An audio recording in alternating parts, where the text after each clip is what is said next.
दुर्योधन और धृतराष्ट्र की बातचीत तथा विदुर की सलाह। वैशंपायन जी कहते हैं, जन्मेजय, हस्तिनापुर लौटने पर शकुनी ने प्रज्ञा चक्षु धृतराष्ट्र के पास जाकर कहा, महाराज, मैं आपको समय पर यह सूचित किए देता हूँ कि दुर्योधन का चेहरा उतर गया है। वह दिनों दिन दुबला और पीला होता जा रहा है। आप उसके शत्रु जनित शोक, चिंता और हार्दिक संताप का पता क्यों नहीं लगाते? धृतराष्ट्र ने दुर्योधन को संबोधन करके कहा, बेटा, तुम इतने खिन्न क्यों हो रहे हो? क्या शकुनी के कथनानुसार तुम पीले, दुबले एवं विवर्ण हो गए हो? मुझे तो तुम्हारे शोक का कोई कारण नहीं मालूम होता। तुम्हारे भाई और मित्र भी कोई अनिष्ट नहीं करते, फिर तुम्हारी उदासी का कारण? दुर्योधन ने कहा, पिताजी, मैं तो कायरों के समान खा पी पहनकर अपना समय काट रहा हूँ। मेरे हृदय में द्वेष की आग धधक रही है। जिस दिन से मैंने युधिष्ठिर की राज्य लक्ष्मी देखी है, मुझे खाना पीना अच्छा नहीं लगता। मैं दीन दुर्बल हो रहा हूँ। युधिष्ठिर के यज्ञ में राजाओं ने इतना धन रत्न दिया कि मैंने उससे पहले उतना देखा तो क्या, सुना तक नहीं था। शत्रु की अतुल धन राशि देखकर मैं बेचैन हो गया हूँ। श्री कृष्ण ने जो बहुमूल्य सामग्रियों से युधिष्ठिर का अभिषेक किया था, उसकी जलन मेरे चित्त में अब भी बनी हुई है। लोग सब ओर तो दिग्विजय कर लेते हैं, परंतु उत्तर की ओर पक्षियों के सिवा कोई नहीं जाता। पिताजी, अर्जुन वहां से भी अपार धन राशि ले आया।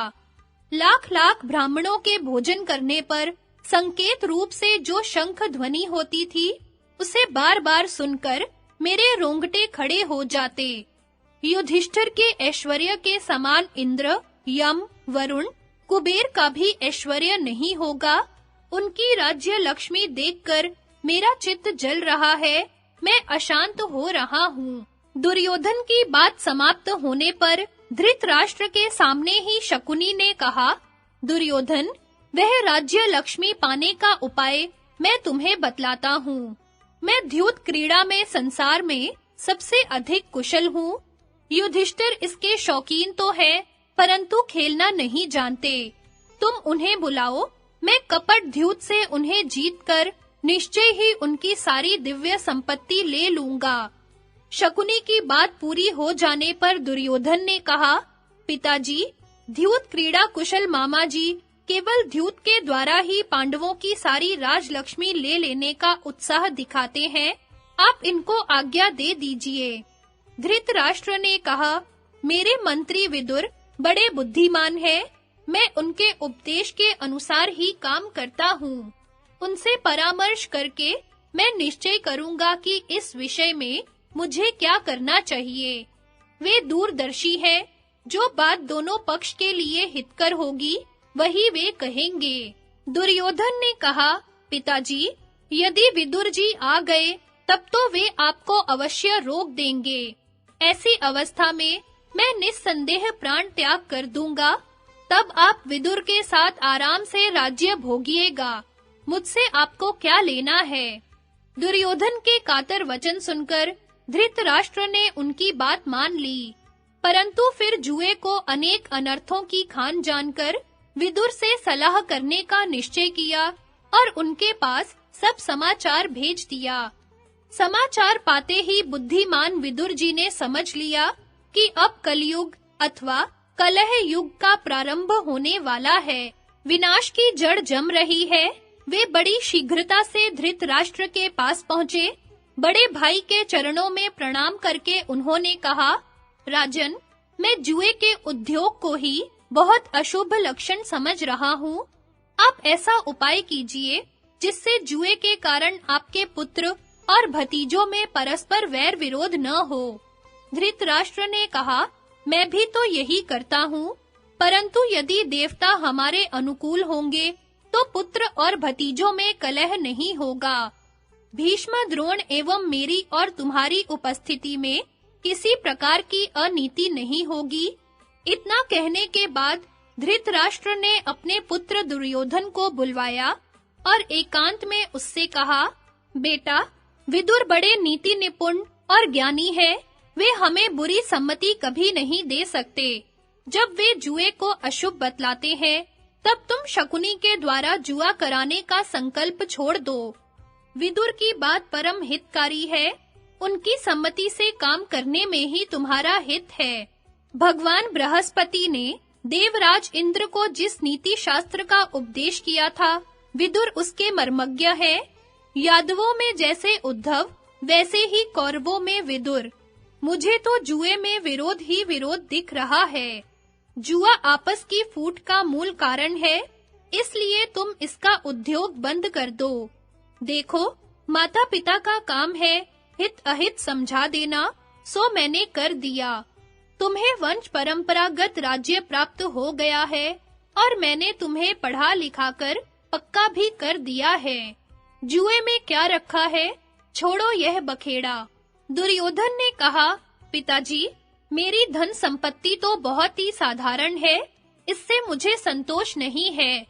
मैं युधिष्ठिर की सौभाग्य लक्ष्मी और उनके अधीन सारी पृथ्वी देखकर बेचैन हो रहा हूँ। मेरा कलेजा विहर रहा है। हाय, मेरा कलेजा पत्थर का है, तभी तो मैं इतनी बातें करता और सब कुछ सहता हूँ। मैंने अपनी आंखों से देखा है कि युधिष्ठिर के यहाँ नीप, चित्रक, कोकुर, कारस्कार और लोहजंघ आदि राजा दासों के समान विनीत भाव से सेवा टहल कर रहे थे। समुद्र के अनेक द्वीपों, रत्नों की खानों और हिमालय के राजा तनिक देर करके आए थे, इसलिए उनकी भेंट अस्वीकार कर दी गई। युधिष्ठिर ने मुझे ही ज्येष्ठ और श्रेष्ठ समझकर सत्कार के साथ रत्नों की भेंट लेने के लिए नियुक्त किया था, इसलिए मैं सब कुछ जानता हूँ। हीरो, रत्नों और मणि माणिक्यों की इतनी राशि इकट्ठी हो गई थी कि उसके ओर छोर का पता तक नहीं चलता था। जब रत्नों की भेंट लेते-लेते मेरे हाथ थक गए, मैंने क्षण भर विश्राम किया। तब भेंट देने के लिए राजाओं की भीड़ बड़ी दूर तक लग गई थी। मैं दानव विंदु सरोवर से अनेकों रत्न ले आया है और स्फटिक की शिलाएं बिछाकर बावली सी बना दी है। मैंने उसे जल समझ लिया और स्फटिक के गज पर वस्त्र उठाकर चलने लगा। भीमसेन ने यह समझकर हंस दिया कि यह हमारी संपत्ति देखकर भौचक्का हो गया है और रत्नों की पहचान में तो बिल्कुल मूर्ख है। जिस समय मैं बावली को स्फटिक का गज समझकर जल में गिर गया, उस समय तो केवल भीमसेन ही नहीं, कृष्ण, अर्जुन, द्रौपदी तथा और भी बहुत सी स्त्रियां हंसने लगी थी। इससे मेरे चित्त को बड़ी चोट लगी है। जिन रत्नों के मैंने कभी नाम भी नहीं सुने थे, उन्हें मैंने पांडवों के पास अपनी आंखों से देखा है। समुद्र पार या समुद्र तट के वनों में रहने वाले वैराम, पारद, आभीर और कित्व जाति के लोग जो वर्षा के जल से उत्पन्न अन्न के द्वारा ही जीवन निर्वाह करते हैं, अनेकों रत्न, बकरे, मेढ़े, गौ, सुवर्ण, खच्चर, ऊंट और तरह-तरह के कंबल लिए भेंट देने को फाटक पर खड़े थे, परंतु उन्हें कोई भीतर नहीं घुसने देता था। मल्लेच्छ देशाधिपति प्राग ज्योतिष नरेश भगदत्त बहुत से ऊंची जाति के घोड़े और उपहार लेकर आए थे, परंतु उन्हें भीतर घुसने की आज्ञा नहीं मिली। चीन, शक, ओड्र, जंगली, बर्बर, काले-काले हार, हूण, पहाड़ी, नीप एवं अनूप देश के वासी राजा रोके जाने के कारण द्वार पर ही खड़े रहे, और भी कितने ही लोग दूर तक धावा मारने वाले हाथी, अरबों घोड़े, पद्मों के मूल्य का सेना भेंट में लेकर आए थे, परंतु उनकी भी वही गति हुई। पिताजी, आप तो जानते ही हैं कि मेरू और मंदराचल के बीच में शैलोदा नाम की नदी है। उसके दोनों तटों पर बांसुरी के समान बजने वाले बांसों की घनी छाया में खस, एकासन, अर्ह, प्रदर, दीर्घवेणु, पारद, कुलिंद, तंगण और परतंगण आदि जातियां बसती हैं। उनके राजा डालियों में भर-भर कर चींटियों के द्वारा चुनी स्वर्ण राशि भेंट के लिए ले आए थे।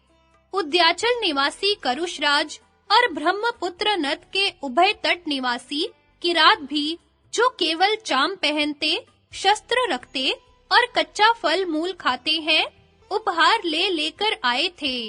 कितने ही राजा खड़े-खड़े भीतर प्रवेश करने की बाट देखते और द्वारपाल उन्हें यज्ञांत में आने की आज्ञा करते थे। वृष्णिवंशी श्री कृष्ण ने अर्जुन का मान रखने के लिए 14,000 हाथी दिए थे। पिताजी, इसमें संदेह नहीं कि अर्जुन श्री कृष्ण की आत्मा और श्री कृष्ण अर्जुन की आत्मा है।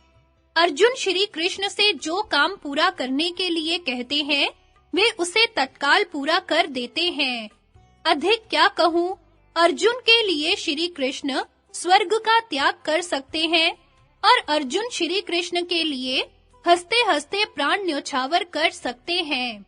अस्तु, चारों वर्णों के दिए हुए प्रेमोपहार, विजातियों की उपस्थिति और उनके द्वारा सम्मान देखकर मेरी छाती जलने लगी है। मैं मरना चाहता हूँ। पिताजी, कहाँ तक कहें?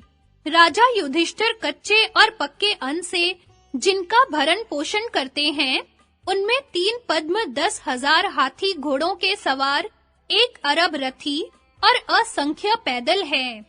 चारों वर्णों के लोगों में मैंने तो ऐसा किसी को नहीं देखा जिसने युधिष्ठिर के यहाँ भोजन, पान, अलंकार एवं सत्कार ग्रहण न किया हो। युधिष्ठिर 88,000 गृहस्थ सनातकों का भरण पोषण करते हैं। 10,000 उधर्व रेता मुनिजन सुवर्ण के पात्रों में प्रतिदिन भोजन करते हैं। पिताजी, द्रौपदी स्वयं भोजन करने के पूर्व इस बात की जांच पड़ताल करती है कि कोई कुबड़े बौने, लंगड़े लूले भोजन किए बिना पांचालों के साथ पांडवों का संबंध है और अंधक तथा वृष्णिवंशी उसके सखा है। इसलिए केवल यही दोनों उन्हें कर नहीं देते, बल्कि सभी उनके करत सामंत हैं। बड़े-बड़े सत्य प्रतिज्ञा विद्वान, व्रती, वक्ता, याज्ञिक, धैर्यशाली, धर्मात्मा एवं यशस्वी राजा भी युधिष्ठिर की सेवा में संलग्न रहते हैं। राजा युधिष्ठिर के अभिषेक के समय बहलीक स्वर्ण मंडित रथ ले आए। राजा सुदक्षिण ने उसमें काम्बोज देश के सफेद घोड़े जोते, महाबली सुनीत ने रास लगाई और शिशुपाल ने ध्वजा। दक्षिण देश के राजा ने कवच, मगधराज ने माला पगड़ी, वसुदान ने 60 वर्ष का हाथी, एकलव्य ने जूते, अवंती राज ने अभिषेक के लिए अनेकों तीर्थों का जल लाकर दिया। शल्य ने सुंदर मूठ की तलवार और सुवर्ण जटित पेटी, चेकितान ने तरकस और काशीराज ने धनुष दिया।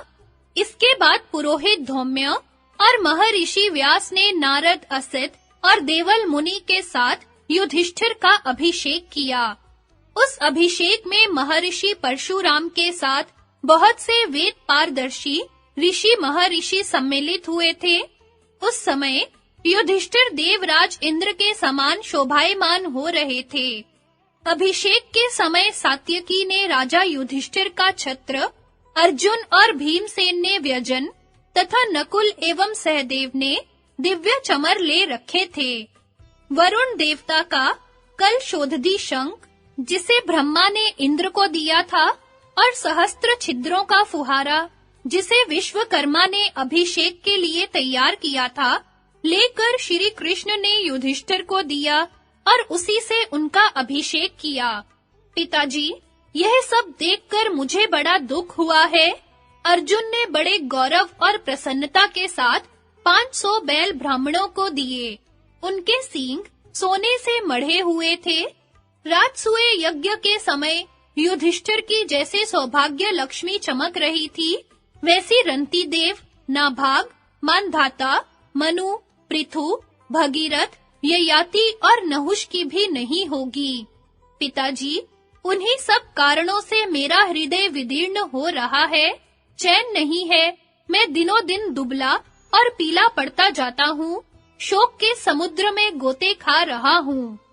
दुर्योधन की बात सुनकर धृतराष्ट्र ने कहा, बेटा, तुम मेरे ज्येष्ठ पुत्र हो, पांडवों से द्वेष मत करो। द्वेषी को मृत्यु तुल्य कष्ट भोगना पड़ता है। जब वे तुमसे द्वेष नहीं करते, तब तुम मोहवश उनसे द्वेष करके क्यों अशांत हो रहे हो? उनकी संपत्ति क्यों चाहते हो? यदि तुम्हें उनके समान यज्ञ वैभव की चाह है, तो ऋत्विजों को आज्ञा दो, तुम्हारे लिए भी राजसूय महायज्ञ हो जाए, तुम्हें भी राजा लोग तरह-तरह की भेंट दें। बेटा, दूसरों का धन चाहना तो लुटेरों का काम है। जो अपने धन से संतुष्ट रहकर धर्म में स्थित रहता है, वही सुखी होता है। दूसरों का धन मत चाहो, अपने कर्तव्य कर्म में लगे रहो और जो कुछ तुम्हारे पास है, उसी की रक्षा करो। यही वैभव का लक्षण है। जो विपत्ति से दबता नहीं, कुशलता से अपने काम करता है और चाहता है सबकी उन्नति, जो सावधान और विनयी है, उससे सर्वदा मंगल के ही दर्शन होते हैं।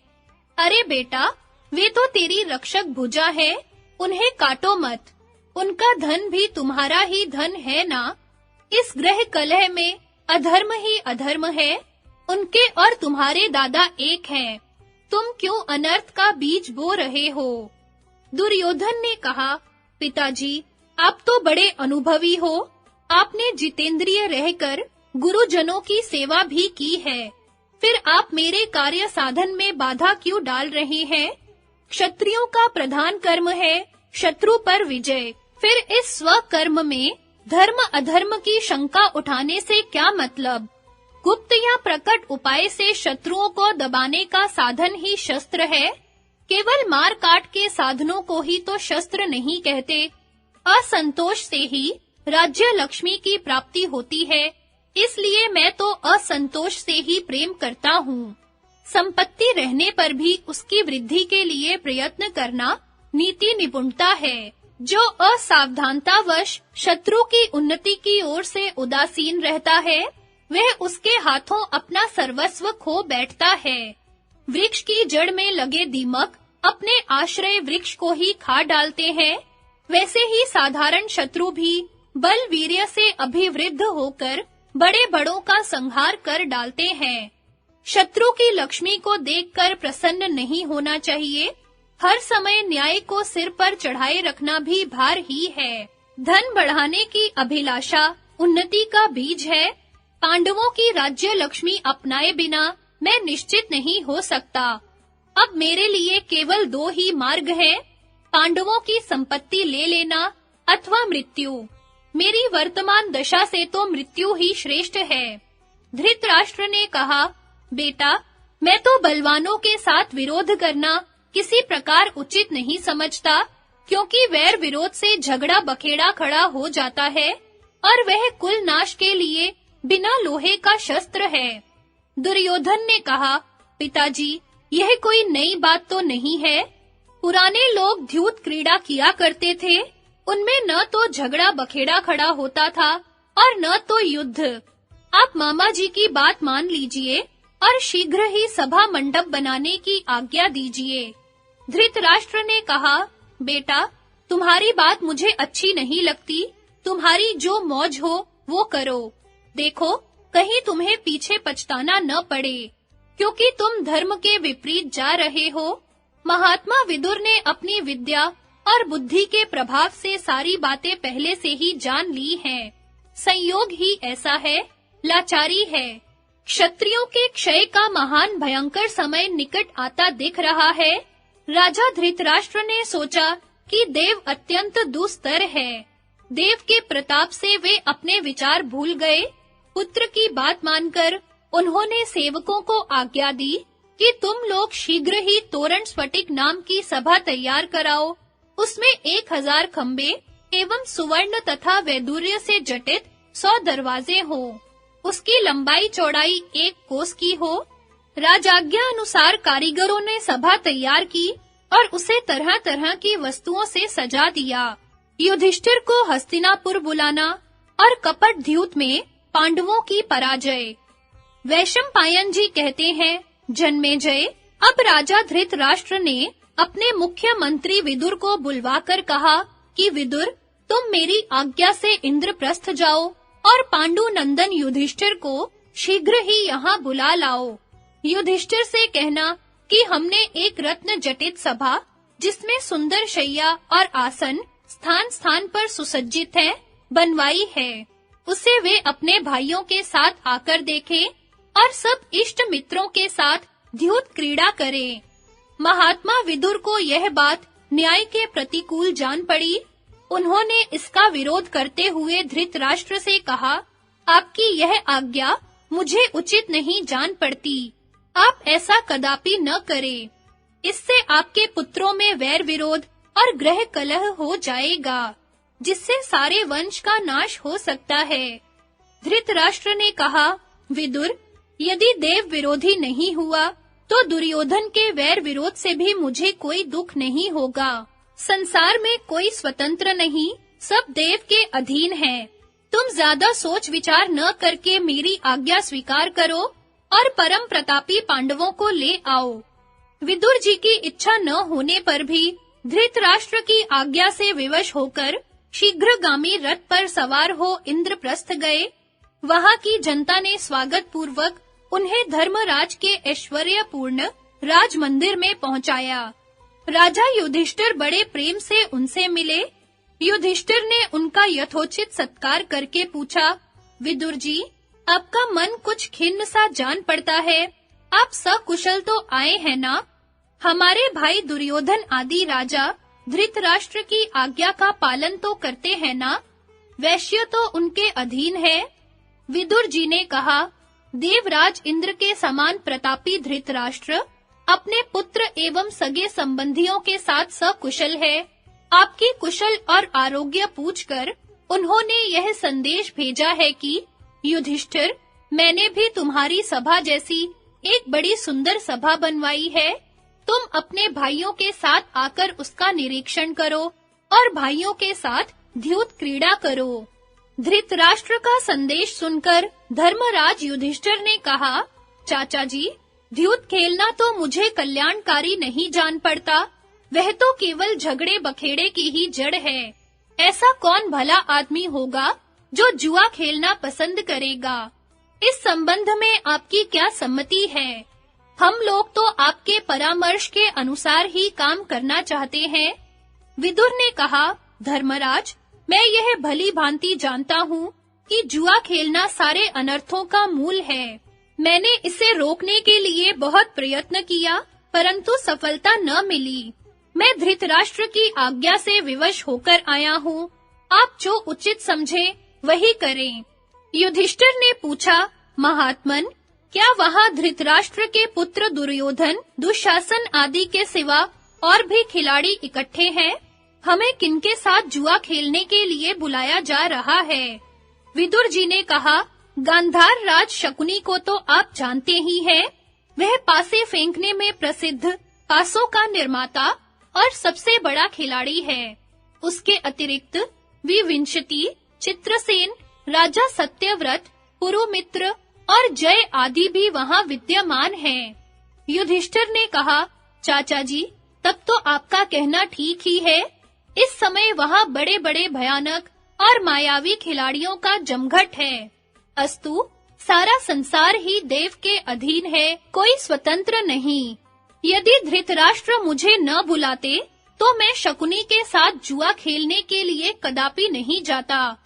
धर्मराज ने विदुर जी से ऐसा कहकर आज्ञा की कि प्रातः काल द्रौपदी आदि रानियों के साथ हम सब भाई हस्तिनापुर चलेंगे। तैयारी पूरी हो गई। प्रातः काल चलने के समय युधिष्ठिर की राज्य लक्ष्मी उनके रोम-रोम से फूटी पड़ती थी। हस्तिनापुर पहुंचकर धर्मात्मा युधिष्ठिर भीष्म, द्रोण, कर्ण, कृपाचार्य तथा अश्वत्थामा के साथ विधि पूर्वक मिले। तदनंतर वे सोमदत्त, दुर्योधन, शल्य, शकुनी, समागत राजा, दुशासन आदि भाई, जयद्रथ एवं समस्त कुरु वंशियों से मिलजुल कर राजा धृतराष्ट्र के पास गए। धर्मराज ने पतिव्रता गांधारी एवं प्रज्ञा चक्षु पिता तुल्य धृतराष्ट्र को प्रणाम किया। उन्होंने बड़े प्रेम से पांडवों का सिर सूंघा। पांडवों के आगमन से कौरवों को बड़ी प्रसन्नता हुई। धृतराष्ट्र ने उन्हें रत्न जटित महलों में ठहराया। द्रौपदी आदि स्त्रियां भी अंतःपुर की स्त्रियों से काल ही सब लोग नित्य कर्म से निवृत्त होकर धृतराष्ट्र की नवीन सभा में गए। जुए के खिलाड़ियों ने वहां सबका सहर्ष स्वागत किया। पांडवों ने सभा में पहुंचकर सबके साथ यथा योग्य प्रणाम, आशीर्वाद, स्वागत सत्कार आदि का व्यवहार किया। इसके बाद सब लोग अपनी-अपनी आयु के अनुसार योग्य आसन पर बैठ गए। तदनंतर मामा शकुनी ने प्रस्ताव किया, धर्मराज, यह सभा आपकी ही प्रतीक्षा कर रही थी। अब पासे डालकर खेल शुरू करना चाहिए। युधिष्ठिर ने कहा, राजन, जुआ खेलना तो छल रूप और पाप का मूल है। इसमें न तो क्षत्रियोचित वीरता प्रदर्शन का अवसर है और न तो इसकी कोई निश्चित नीति ही है। जगत का कोई भी भला मानुस जुआरियों के कपटपूर्ण आचरण की प्रशंसा नहीं करता। आप जुए के लिए क्यों उतावले हो रहे हैं? आपको निर्दय पुरुषों के समान कुमार्ग से हमें पराजित करने का प्रयत्न नहीं करना चाहिए।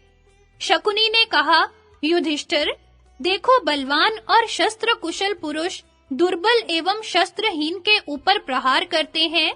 ऐसी धूर्तता तो सभी कामों में है।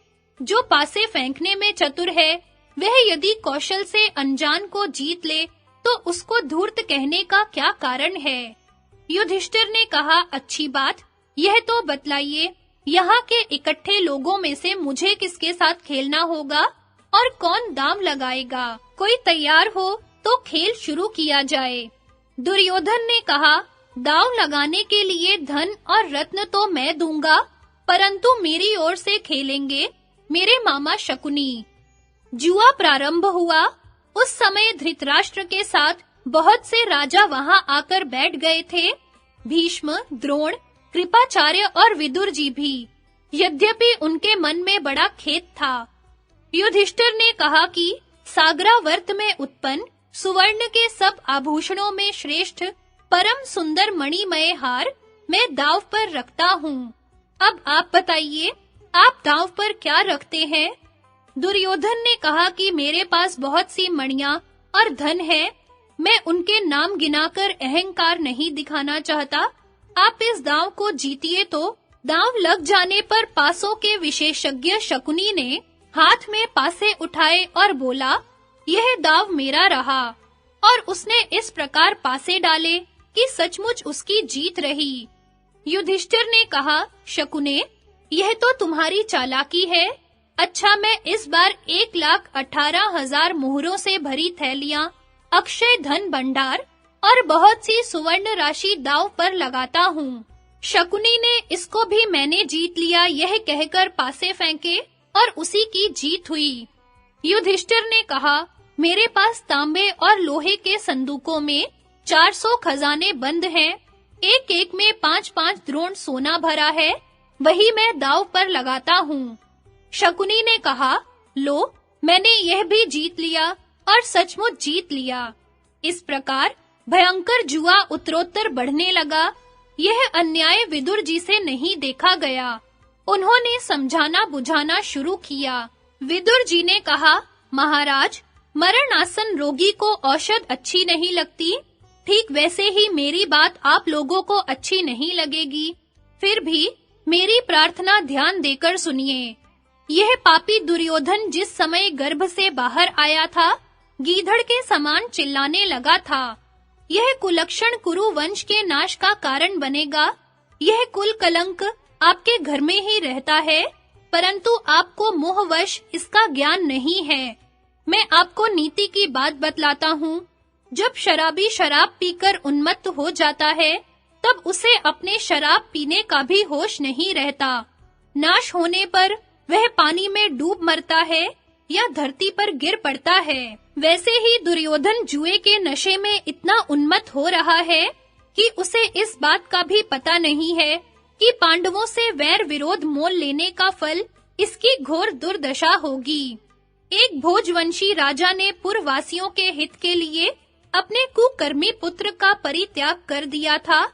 भोजवंशियों ने दुरात्मा कंस को छोड़ दिया था और भगवान श्री कृष्ण के द्वारा उसके मारे जाने पर वे सुखी हुए थे। राजन, अब अर्जुन को आज्ञा दीजिए कि वह पापी दुर्योधन को दंड देकर ठीक कर दे। इसे दंड देने पर ही कुरुवंशी सैकड़ों वर्ष तक सुखी रह सकते हैं। कौवे या गीधड़ के समान दुर्योधन को त्याग कर मयूर अथवा सिंह के समान पांडवों को अपने पास रख लीजिए। आपको शोक न हो, इसका यही मार्ग है।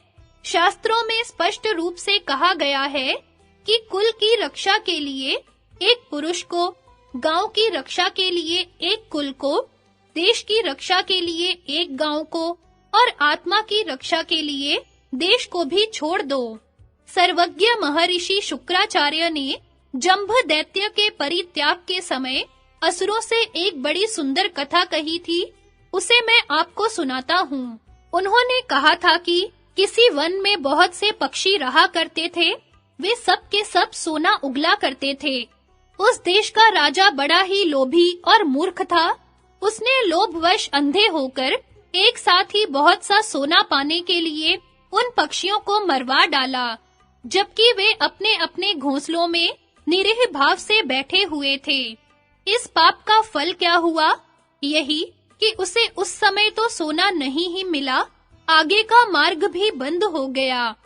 मैं स्पष्ट कहे देता हूँ कि पांडवों की महान धन राशि पाने के लालच से आप लोग उनके साथ द्रोह न करें, नहीं तो उसी लोभांध राजा के समान आप लोगों को भी पीछे पछताना पड़ेगा। राजऋषि भरत की पवित्र संतानों, जैसे माली उद्यान के वृक्षों को सींचता है और समय-समय पर खिले पुष्पों को चुनता भी रहता है, वैसे ही आप पांडवों को स्नेह जल से सींचते रहिए और उपहार रूप में उनसे बार-बार थोड़ा-थोड़ा धन लेते रहिए। वृक्षों की जड़ में आग लगाकर उन्हें भस्म करने के समान पांडवों का सर्वनाश करने की चेष्टा मत कीजिए। आप निश्चय समझिए, पांडवों के साथ विरोध करने का फल यह होगा कि आपके सेवक, मंत्री और पुत्रों को यमराज का अतिथि बनना पड़ेगा। ये जब इकट्ठे होकर रणभूमि में आएंगे, तब देवताओं के साथ स्वयं इंद्र भी इनका मुकाबला नहीं कर सकेंगे। सभ्यों, जुआ खेलना कलह का मूल है। जुए से आपस का प्रेम भाव नष्ट हो जाता है, बड़े भय के बनाव बन जाते हैं। दुर्योधन इस समय उसी विपत्ति की सृष्टि में संलग्न है। इसके अपराध से प्रतीप, शांतनु और बाहलीक के वंशज घोर संकट में पड़ जाएंगे। जैसे उन्मत्त बैल अपने सींगों से अपने आप को ही घायल कर देता है, वैसे ही दुर्योधन उन्मादवश अपने राज्य से मंगल का बहिष्कार कर रहा है। आप लोग स्वयं विचार कीजिए, मोहवश अपने विचार का तिरस्कार मत कीजिए। महाराज, अभी आप दुर्योधन की जीत देखकर प्रसन्न हो रहे हैं, परंतु इसी के कारण शीघ्र ही युद्ध का आरंभ होगा, जिसमें बहुत से वीर मारे जाएंगे। आप बातों में तो जुए से विरोध प्रकट करते हैं, परंतु भीतर-भीतर से उसे चाहते हैं। यह विचारहीनता है। पांडवों का विरोध बड़े अनर्थ का कारण होगा। प्रतीप और शांतनु के वंशजों, आप लोग इस सभा में दुर्योधन आदि की व्यंग्योक्ति और कड़ी बातें सहन कर लें, परंतु इस अज्ञानी के अनुयायी बनकर धधकती आग में न कूदें। ये जुए के पागल जब पांडवों का भरपेट तिरस्कार कर लेंगे और वे अपना क्रोध न रोक सकेंगे, तब घोर उपद्रव के समय आप लोगों में से कौन मध्यस्थ बनेगा? महाराज, आप तो जुए के पहले भी कोई दरिद्र नहीं थे, धनी थे, फिर आपने जुए से धन बटोरने का उपाय क्यों सोचा? यदि आप पांडवों का धन जीत भी ले, तो इससे आपका क्या भला हो जाएगा? आप पांडवों का धन नहीं, पांडवों को ही अपनाइए, फिर तो उनकी सारी संपत्ति अपने आप आपकी हो जाएगी। इस पहाड़ी शकुनी के द्यूत कौशल से मैं अपरिचित नहीं हूँ। यह छल करना खूब जानता है। बस अब बहुत हो चुका। यह जिस राह आया है, उसी राह शीघ्र इसे भेज दीजिए।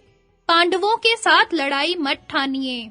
दुर्योधन ने कहा, विदुर, यह कौन सी बात है कि तुम सदा शत्रुओं की प्रशंसा और हम लोगों की निंदा करते हो? अपने स्वामी की निंदा करना तो कृतघ्नता है। तुम्हारी जीभ तुम्हारे मन की बात बतला रही है। तुम भीतर ही भीतर हमारे विरोधी हो। तुम हमारे लिए गोद में बैठे सांप के समान हो और पालने वाले का गला घूंटने पर उतारू हो। इससे बढ़कर पाप और क्या होगा? क्या तुम्हें इसका भय नहीं है? तुम समझ लो कि मैं चाहे जो कर सकता हूँ। मेरा अपमान मत करो और कड़वी बात भी मत बोला करो। मैं तुमसे अपने हित के संबंध में कब पूछता हूँ? बहुत सह चुका, हद हो गई, अब मुझे मत भेदो। देखो, संसार का शासन करने वाला एक ही है, दो नहीं है। वही माता के गर्भ में भी शिशु पर शासन करता है। मैं भी उसी के शासन के अनुसार काम कर रहा हूँ। तुम बीच में उछल कूद मचाकर शत्रु मत बनो, मेरे काम में हस्तक्षेप मत करो। प्रज्वलित आग को उकसाकर भाग जाना चाहिए, नहीं तो ढूंढे राख भी नहीं मिलती। तुम्हारे जैसे शत्रु पक्ष के मनुष्य को अपने पास नहीं रखना चाहिए, इसलिए तुम जहाँ चाहो चले जाओ, यहाँ तुम्हारी आवश्यकता नहीं है। विदुर ने कहा, दुर्योधन, तुम अच्छे बुरे सभी कामों में मीठी बात सुनना चाहते हो। अरे भाई, तब तो तुम्हें स्त्रियों और मूर्खों की सलाह लेनी चाहिए। देखो, चिकनी चुपड़ी कहने वाले पापियों की कमी नहीं है, परंतु वैसे लोग बहुत दुर्लभ है जो अप्रिय किंतु हितकारी बात कहे सुने, जो अपने स्वामी के प्रिय अप्रिय का ख्याल न करके धर्म पर अटल रहता है और अप्रिय होने पर भी हितकारी बात कहता है, वही राजा का सच्चा सहायक है। देखो, क्रोध एक तीखी जलन है, यह बिना रोग का रोग है, कीर्ति नाशक और घोर दुर्गंध युक्त है। इसे सत्पुरुष ही शमन कर सकते हैं, दुर्जन नहीं। तुम इसे पी जाओ और शांति प्राप्त करो। मैं सर्वदा धृतराष्ट्र और उनके पुत्रों के धन और यश की बढ़ती चाहता हूँ। तुम्हारी जो इच्छा हो करो, मैं तुम्हें दूर से नमस्कार करता हूँ। ने कहा, विदुर जी, युधिष्ठिर, अब तक तुम बहुत सा धन हार चुके हो। यदि तुम्हारे पास कुछ और बच रहा है, तो दांव पर रखो। युधिष्ठिर ने कहा, शकुने, मेरे पास असंख्य धन है, उसे मैं जानता हूँ। तुम पूछने वाले कौन हो? अयुत, प्रयुत, पद्म, अर्बुद, खर्व, शंख, निखर्व, महापद्म, कोटि, मध्यम और परार्ध तथा इससे भी अधिक धन मेरे पास है। मैं सब दांव पर लगाता हूँ। शकुनी ने पासा फेंकते हुए कहा, यह लो, जीत लिया मैंने। युधिष्ठिर ने कहा, ब्राह्मणों और उनकी संपत्ति को छोड़कर नगर, देश, भूमि, प्रजा और उसका धन मैं दांव पर लगाता हूँ। शकुनी ने पूर्ववत छल से पासे फेंककर कहा, लो, यह भी मेरा रहा। अब युधिष्ठिर ने कहा, जिनके नेत्र लाल लाल और सिंह के से कंधे हैं, जिनका वर्ण श्याम और भरी जवानी है, उन्हीं नकुल को, हाँ, अपने प्यारे भाई नकुल को मैं दांव पर लगाता हूँ। शकुनी ने कहा, अच्छा, तुम्हारे प्यारे भाई राजकुमार नकुल भी अधीन हो गए। और पासे फेंककर उसने फिर कहा, हमारी जीत रही।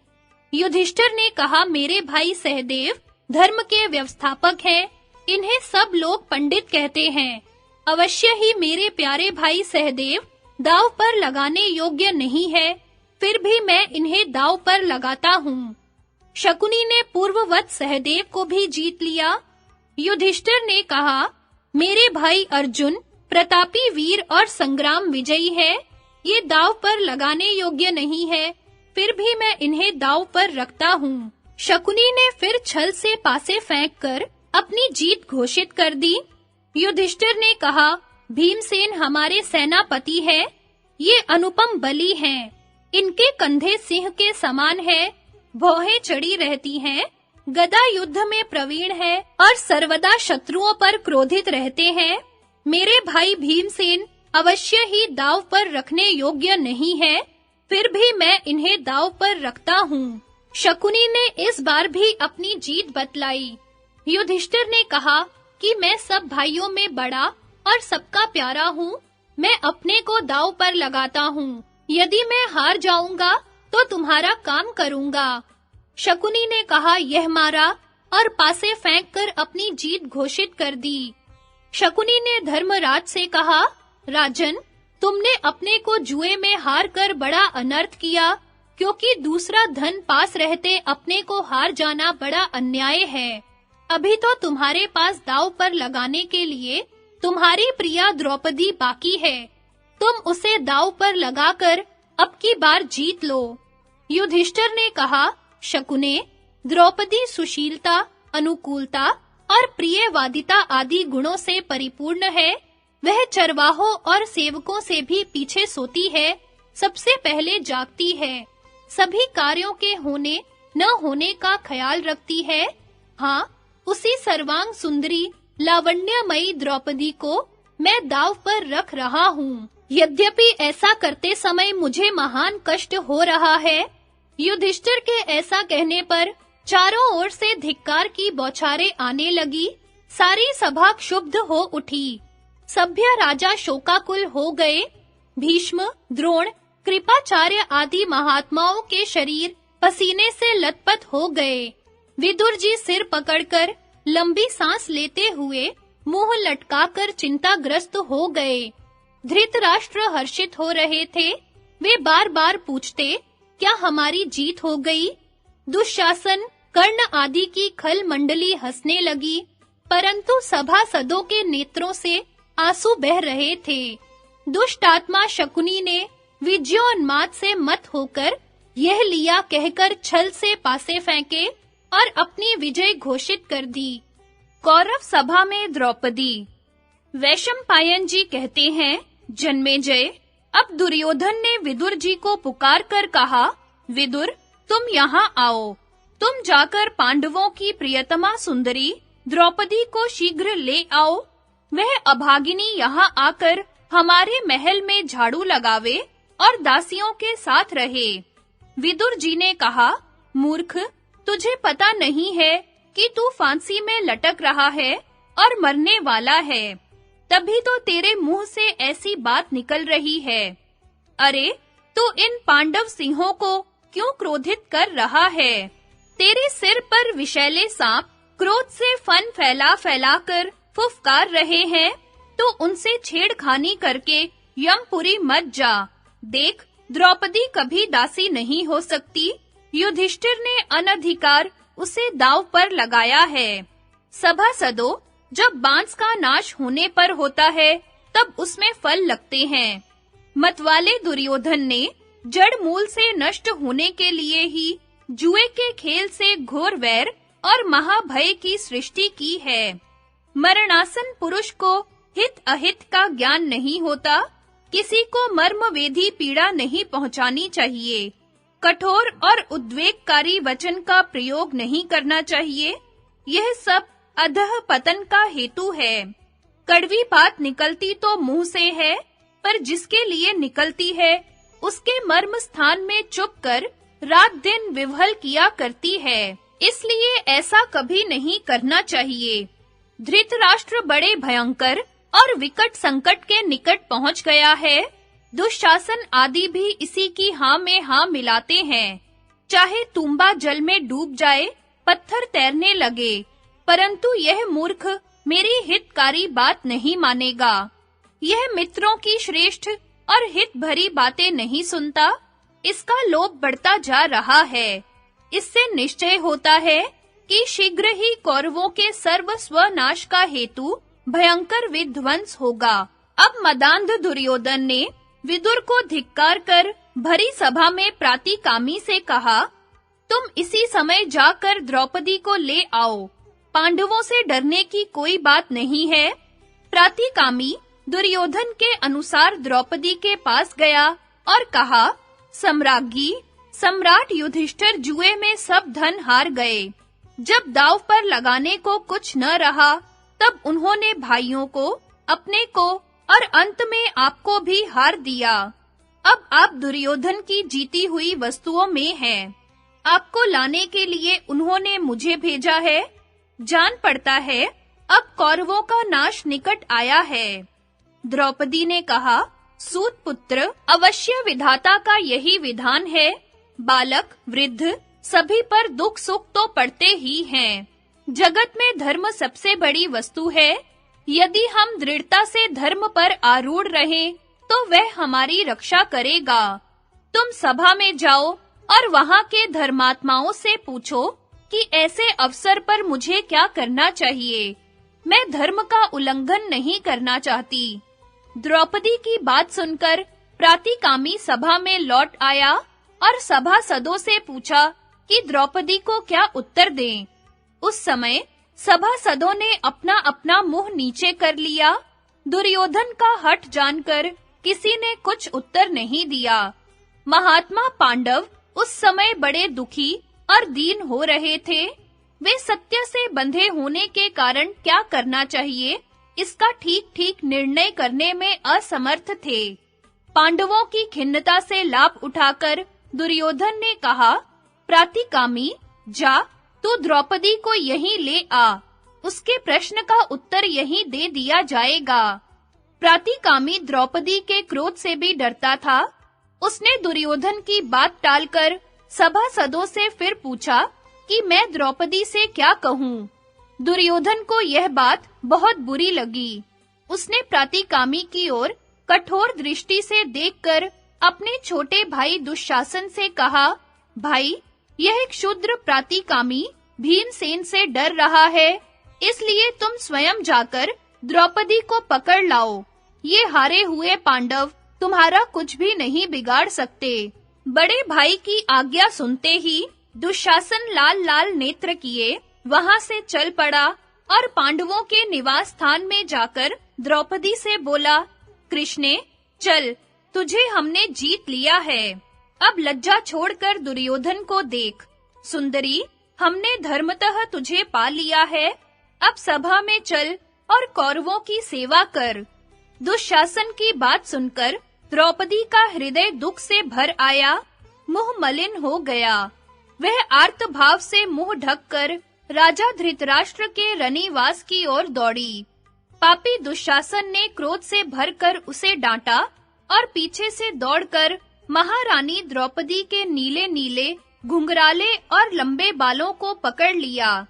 हाय हाय, अभी यही बाल कुछ ही दिनों पहले राजसूय यज्ञ में अवभृत स्नान के समय मंत्रपूत जल से सींचे गए थे। दुरात्मा दुशासन पांडवों का तिरस्कार करने के लिए आज उन्हीं बालों को बलपूर्वक पकड़कर द्रौपदी को अनाथ के समान घसीटता चला जा रहा है। द्रौपदी का रोम-रोम कांप रहा था, शरीर झुक गया था। वे खिंची चली जा रही थी। द्रौपदी ने धीरे से कहा, अरे मूढ़ दुरात्मा दुशासन, मैं रथस्वला हूँ, एक ही वस्त्र पहने हूँ। ऐसी अवस्था में मुझे वहां ले जाना अनुचित है। दुशासन ने द्रौपदी की बात पर कुछ ध्यान न देकर केशों को और भी जोर से पकड़ा और बोला, द्रुपद की बेटी, तू रथस्वला हो या एक वस्त्रा, हमने तुझे जुए में जीता है। तू हमारी दासी है, अब तुझे नीच स्त्रियों के समान हमारी दासियों में रहना पड़ेगा। दुशासन द्रौपदी को सभा में घसीट लाया। दुशासन के घसीटने से द्रौपदी के केश बिखर गए, आधे शरीर से वस्त्र खिसक गया। वह लज्जावश क्रोध से लाल होकर धीरे-धीरे बोली, अरे दुष्ट, इस सभा में सभी शास्त्र के ज्ञाता, क्रियावान, इंद्र के समान प्रतिष्ठित मेरे गुरुजन बैठे हैं। इनके सामने इस दशा में मैं कैसे खड़ी हो सकूंगी? अरे दुराचारी, मुझे घसीट मत, नग्न मत कर। इस नीच कर्म से तनिक डर तो सही। देख, यदि इंद्र के साथ सारे देवता तेरी सहायता करें, तो भी पांडवों के हाथ से तेरा छुटकारा न होगा। धर्मराज अपने धर्म पर अटल हैं, वे सूक्ष्म धर्म का मर्म जानते हैं। मुझे तो उनमें गुण ही गुण दिखते हैं, तनिक भी दोष नहीं दिखता। हाय हाय, भरत वंश को धिक्कार है। इन कपूतों ने क्षत्रियत्व का नाश कर दिया।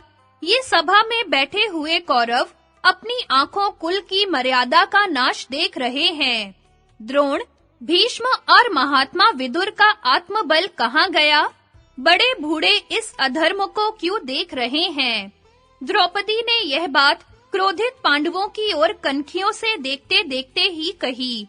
मानो वह उनके शरीर में दहकती क्रोध अग्नि को और भी धधका रही हो। उस समय पांडवों को जैसा दुख हुआ, वैसा संपूर्ण राज्य, धर्म और श्रेष्ठ रत्नों के छिन जाने पर भी नहीं हुआ था। पांडवों की ओर देखते देखकर दुशासन ने और भी जोर से द्रौपदी को घसीटा और ओ दासी कहकर ठठाकर हंसने लगा। कर्ण ने प्रसन्नता से उसकी बात का समर्थन किया और शकुनी ने उसकी प्रशंसा की। इन तीनों के अतिरिक्त सभी सभासद यह क्रूर कर्म देखकर अत्यंत दुखी। इन छली पापात्माओं ने धूर्तता से धर्मराज को जुआ खेलने के लिए तैयार कर लिया और छल से उन्हें और उनके सर्वस्व को जीत लिया। उन्होंने पहले अपने भाइयों को, तब अपने को हार कर मुझे दांव पर लगाया है। मैं यह जानना चाहती हूँ कि अब उन्हें मुझे दांव पर लगाने का धर्म के अनुसार अधिकार था या नहीं। यहाँ सभा में अनेकों कुरुवंशी बैठे हैं, वे मेरे प्रश्न पर विचार करके ठीक-ठीक उत्तर दें। पांडवों का दुख और द्रौपदी की कातरता देखकर धृतराष्ट्र नंदन विकर्ण ने कहा, सभासदों, द्रौपदी के प्रश्न के संबंध में हम सभी लोगों को ठीक-ठीक विचार कर उत्तर देना चाहिए। इसमें त्रुटि होने पर हमें नरकगामी होना पड़ेगा। भीष्म पितामह, पिता धृतराष्ट्र और महामती विदुर जी इस विषय में परामर्श करके उत्तर क्यों नहीं दे रहे हैं? आचार्य द्रोण और कृपाचार्य क्यों चुप हैं? ये राजा राग द्वेष छोड़कर क्यों नहीं इस प्रश्न का निर्णय करते? आप लोग पतिव्रता द्रौपदी के प्रश्न पर विचार करके अलग-अलग अपना मत प्रकट कीजिए। इस प्रकार विकर्ण के बार-बार कहने पर भी किसी ने कुछ नहीं कहा। अब विकर्ण हाथ मलकर लंबी सांस लेते हुए बोला, कौरवों, ये सभासद उत्तर दे या न दे, इस विषय में मैं जिस बात को न्याय संगत समझता हूँ, वह कहे बिना न रहूंगा। श्रेष्ठ पुरुषों ने राजाओं के 4 व्यसन बहुत बुरे बतलाए हैं: शिकार, शराब, जुआ और स्त्री प्रसंग में आसक्ति। इनमें संलग्न होने पर मनुष्य का पतन हो जाता है। यहाँ जुआरियों के बुलाने पर राजा युधिष्ठिर ने आकर जुए की आसक्तिवश द्रौपदी को दांव पर लगा दिया। द्रौपदी केवल युधिष्ठिर की ही स्त्री नहीं, उस पर 5 पांडवों का समान अधिकार है। यह बात भी ध्यान देने योग्य है कि युधिष्ठिर ने अपने को हारने के बाद द्रौपदी को दांव पर लगाया। इसलिए मेरे विचार से युधिष्ठिर को यह अधिकार नहीं था कि वे द्रौपदी को दांव पर लगाएं। दूसरी बात यह है कि उन्होंने स्वेच्छा से नहीं, शकुनी की प्रेरणा से उसे दांव पर रखा था। इन सब बातों से मैं तो इस निश्चय पर पहुंचता हूँ कि द्रौपदी जुए में नहीं हारी गई। विकर्ण की बात सुनकर सभी सभासद उसकी प्रशंसा और शकुनी की निंदा करने लगे। चारों ओर कोलाहल होने लगा। शांति होने पर कर्ण ने क्रोध में भरकर विकर्ण का हाथ पकड़ लिया और बोला, विकर्ण, तो इतनी उल्टी बातें क्यों कर रहा है? मालूम होता है कि तू अरणि से उत्पन्न अग्नि के समान अपने वंश का ही सत्यानाश करना चाहता है। द्रौपदी के बार-बार पूछने पर भी कोई सभासद उत्तर नहीं दे रहा है। इसका अर्थ यह है कि सब लोग उसको धर्म के अनुसार जीती हुई मानते हैं। तू बचपन के कारण धीरज खोकर बड़े बूढ़ों की सी बातें बना रहा है। एक तो तू दुर्योधन से छोटा और दूसरे धर्म के मर्म से अनभिज्ञ है। तेरी तुच्छ बुद्धि के निर्णय का महत्व ही क्या है? युधिष्ठिर ने अपना सर्वस्व दांव पर लगाकर हार दिया, तब द्रौपदी बिना जीती कैसे रही? द्रौपदी भी तो सर्वस्व के भीतर ही है। क्या द्रौपदी को दांव पर लगाने में पांडवों की सम्मति नहीं थी? यदि तू ऐसा समझता है कि द्रौपदी को रजस्वला होने के समय सभा में नहीं लाना चाहिए था, तो इसका उत्तर भी सुन। देवताओं ने स्त्री के लिए एक ही पति का विधान किया है। द्रौपदी 5 पतियों की स्त्री होने के कारण निसंदेह वैश्या है। इसलिए मेरी समझ से इसे एक वस्त्रा अथवा वस्त्रहीना होने पर भी सभा में लाना अनुचित नहीं है। अतः पांडव, उनकी पत्नी द्रौपदी और उनका सब धन जीत लिया गया है। अब कर्ण ने दुशासन की ओर देखकर कहा, दुशासन, विकर्ण बालक होकर बड़े बूढ़ों की सी बातें कर रहा है, इस पर ध्यान मत दो और द्रौपदी तथा पांडवों के सारे वस्त्र उतार लो। कर्ण की बात सुनते ही पांडवों ने अपने ऊपर के वस्त्र उतार डाले और दुशासन बलपूर्वक द्रौपदी का वस्त्र उतारने का प्रयत्न करने लगा। जिस समय दुशासन द्रौपदी का वस्त्र खींचने लगा, द्रौपदी भगवान श्री कृष्ण का स्मरण करके मन ही मन प्रार्थना करने लगी। हे गोविंद, हे द्वारकावासी, हे सच्चिदानंद स्वरूप प्रेम घन, हे गोपी जन वल्लभ, हे सर्वशक्तिमान प्रभो, कौरव मुझे अपमानित कर रहे हैं, क्या यह बात आपको मालूम नहीं है? हे नाथ, हे रमानाथ, हे व्रजनाथ, हे आरती नाशन जनार्दन, मैं कौरवों के समुद्र में डूब रही हूँ, आप मेरी रक्षा कीजिए। हे कृष्ण, आप सच्चिदानंद स्वरूप महायोगी हैं, आप सर्व स्वरूप एवं सबके जीवन दाता हैं। गोविंद, मैं कौरवों से घिरकर बड़े संकट में पड़ गई हूँ, आपकी शरण में हूँ, आप मेरी रक्षा कीजिए। द्रौपदी त्रिभुवनपति भगवान श्री कृष्ण के स्मरण में तन्मय हो मुंह ढककर रोने लगी। उसकी आर्त पुकार भगवान श्री कृष्ण के पास पहुंची। उनका हृदय करुणा से भर आया। भक्त वत्सल प्रभु प्रेम परवश होकर द्वारका की सेज, भोजन और लक्ष्मी को भी भूल गए और दौड़े-दौड़े द्रौपदी के पास पहुंचे। उस समय द्रौपदी अपनी रक्षा के लिए हे कृष्ण, हे विष्णु, हे हरे, इस प्रकार पुकार कर छटपटा रही थी। धर्म स्वरूप भगवान श्री कृष्ण ने गुप्त रूप से वहां आकर बहुत से सुंदर वस्त्रों से द्रौपदी को सुरक्षित कर दिया। दुरात्मा दुशासन द्रौपदी के वस्त्रों को जितना ही खींचता, उतनी ही वस्त्रों की बढ़ती होती जाती। इस प्रकार रंग-बिरंगे बहुत से वस्त्रों का ढेर लग गया। धन्य है, धर्म की महिमा अद्भुत है, श्री कृष्ण की कृपा अनिर्वचनीय है। चारों ओर सभा में हलचल मच गई। यह अद्भुत घटना देखकर सभी सभासद स्पष्ट रूप से दुशासन को धिक्कारने और द्रौपदी की प्रशंसा करने लगे। उस समय भीमसेन के दोनों होंठ क्रोध से कांप रहे थे। उन्होंने भरी सभा में हाथ से हाथ मलकर गरजते हुए शपथ ली, देश देशांतर के नृपतिगण, ध्यान से मेरी बात सुने। ऐसी बात न कभी किसी ने कही होगी और न कोई आगे कहेगा। मैं जो कुछ कह रहा हूँ, यदि वैसा ही न करूँ, तो मुझे अपने पूर्व पुरुषों की गति न मिले। मैं शपथ खाकर कहता हूँ कि मैं रणभूमि में बलात् भरत कुल कलंक पापी दुरात्मा दुशासन की छाती फाड़ डालूंगा और उसका गरम-गरम खून पीऊंगा। भीमसेन की भीषण प्रतिज्ञा सुनकर सभी के रोंगटे खड़े हो गए। सभी सभासद भीमसेन की भूरी-भूरी प्रशंसा और दुशासन की निंदा करने लगे। अब तक दुशासन द्रौपदी का वस्त्र खींचते-खींचते थक गया था। वस्त्रों का ढेर लग गया और वह अपनी असमर्थता पर खींचकर लज्जा के मारे बैठ गया। चारों ओर तहलका मच गया। दुशासन के लिए सबके मुंह से धिक्कार के शब्द निकलने लगे। लोग कहने लगे कि कौरव द्रौपदी के प्रश्नों का उत्तर क्यों नहीं देते। हाय हाय, यह तो बड़े खेद की बात है।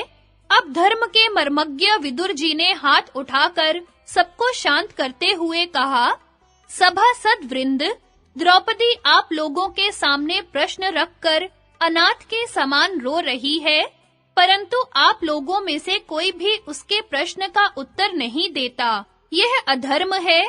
आर्त पुरुष दुखाग्नि से जलकर ही सभा की शरण लेता है।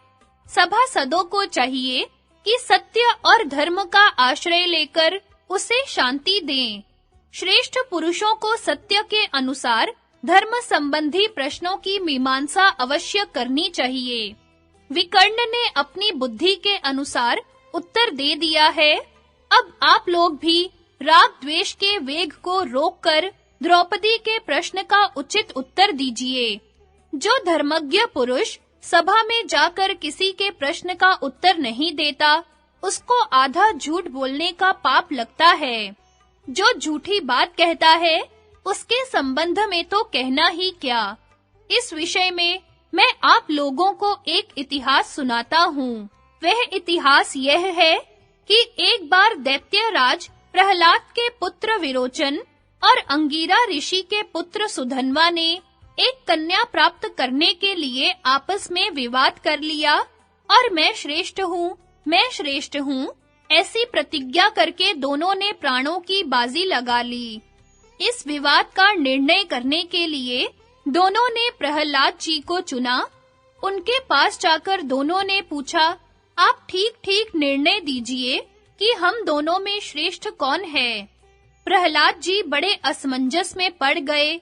एक और पुत्र के प्राण और दूसरी ओर धर्म, कुछ भी निश्चय न कर सकने के कारण प्रहलाद जी महर्षि कश्यप के पास गए और उनसे पूछा, महाभाग, आप देवता, असुर और ब्राह्मणों का धर्म जानते हैं। मैं इस समय बड़े धर्म संकट में हूँ। आप कृपा करके यह बतलाइए कि किसी प्रश्न का उत्तर न देने से तथा जानबूझकर कुछ का कुछ उत्तर देने से क्या गति होती है। महर्षि कश्यप ने कहा, जो जानबूझकर राग द्वेष अथवा भय के कारण ठीक-ठीक उत्तर नहीं देता अथवा जो गवाह गवाही देने में ढिलाई करता है या कुछ का कुछ कह देता है, वह वरुण के सहस्त्र पाशों से बांधा जाता है। प्रत्येक वर्ष में उसके पास की एक-एक गांठ खुलती है। इसलिए जिसे सत्य का सुस्पष्ट ज्ञान हो, उसे सत्य ही बोलना चाहिए। जिस सभा में अधर्म से धर्म को दबा दिया जाता है और वहां के सभासद अधर्म को नहीं हटाते, तो सभासद ही पाप भागी होते हैं। जिस सभा में निंदित पुरुष की निंदा नहीं होती, वहां सभापति को उसके अधर्म का आधा, करने वाले को चौथाई और अन्य सभासदों को भी पाप का चौथाई भाग प्राप्त होता है। जहां निंदित पुरुष की निंदा होती है, वहां सभापति और सदस्य पाप मुक्त रहते हैं। सारा पाप केवल कर्ता को ही लगता है। प्रहलाद, जो जानबूझकर प्रश्न का उत्तर धर्म के प्रतिकूल देते हैं, उनकी आगे पीछे की 7-7 पीढ़ियां और श्रौत स्मार्त आदि शुभ कर्म नष्ट हो जाते हैं। साथियों से धोखा खाने पर मनुष्य को बहुत बड़ा दुख होता है।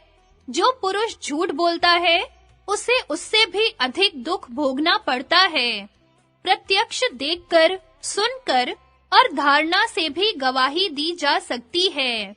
सत्यवादी साक्षी के धर्म और अर्थ नष्ट नहीं होते। सभासदों, कश्यप जी की बात सुनकर दैत्यराज प्रहलाद ने अपने पुत्र से कहा, बेटा विरोचन, सुधन्वा के पिता अंगिरा मुझसे श्रेष्ठ हैं। सुधन्वा की माता तुम्हारी माता से श्रेष्ठ है और सुधन्वा तुमसे श्रेष्ठ है। इसलिए अब ये सुधन्वा ही तुम्हारे प्राणों के स्वामी है। ये चाहे तुम्हारे प्राण ले और चाहे छोड़ दे। प्रहलाद की सत्यवादिता से प्रसन्न होकर सुधन्वा ने कहा, प्रहलाद, आप पुत्र के प्रेम पर वश न हो, धर्म पर अटल रहे। इसलिए मैं आपके पुत्र विरोचन को आशीर्वाद देता हूँ कि वह 100 वर्ष तक जीवित रहे। अवश्य ही धर्म पर दृढ़ रहने से प्रहलाद अपने पुत्र को मृत्यु से और अपने को अधर्म से बचाने में समर्थ हुए। सभासदों, आप लोग अपने धर्म और सत्य की दृष्टि से द्रौपदी के प्रश्न का उचित उत्तर दें।